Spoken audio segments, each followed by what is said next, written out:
This channel does not promote any violent, harmful, or illegal activities. All content provided by this channel is meant for an educational purpose only. জানত কোনো অন্যায় করিনি এবং বিচার ব্যবস্থা সঠিক সিদ্ধান্ত।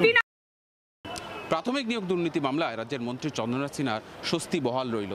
তাকে নিজেদের হেফাজতে চেয়েছিল এনফোর্সমেন্ট ডাইরেক্টরেট, কিন্তু ইডির সেই আবেদন খারিজ করে দিয়ে তার জামিনের আদেশই বহাল রাখল বিশেষ ইডি আদালত।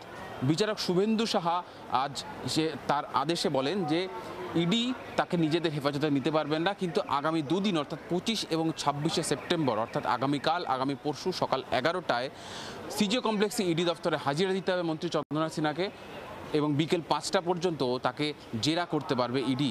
এবং এই দুদিন জেরাতে যদি তদন্তকারীরা সন্তুষ্ট না হয় তাহলে আবার তাকে সমন পাঠাতে পারবে, অর্থাৎ তার বিরুদ্ধে কোনো কঠোর পদক্ষেপ নেওয়া যাবে না।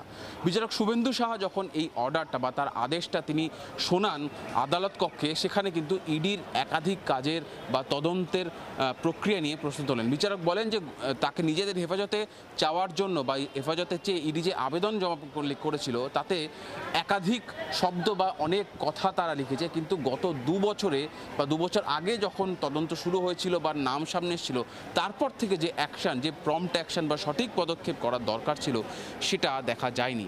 একই সঙ্গে মন্ত্রী চন্দ্রনাথ সিনহা তার কাছে যে নথি চাওয়া হয়েছিল ইডির তরফ থেকে, সেই নথি যে তিনি দেননি সেটাও কিন্তু বিচারক স্পষ্টত উল্লেখ করেছেন যে সেই নথিও তিনি সঠিক সময় দেননি। ফলে তদন্ত ক্ষেত্রে মন্ত্রী চন্দ্রনাথ সিনহাকে হাজিরা দিতেই হবে, সশরীরে হাজিরা দিতে হবে, সেটা নিশ্চিত করতে হবে। একই সঙ্গে তার ক্ষেত্রে তার জামিনের বা বন্ড দেওয়ার ক্ষেত্রে যে শর্ত আরোপ করা হয়েছিল যে বোলপুর এবং কলকাতা ছেড়ে তিনি যেতে পারবেন না, সেই জায়গাতেও তাকে স্বস্তি দেওয়া হলো, অর্থাৎ চন্দ্রনাথ সিনহার গতিবিধিতে আর কোনো বাধা রইল না।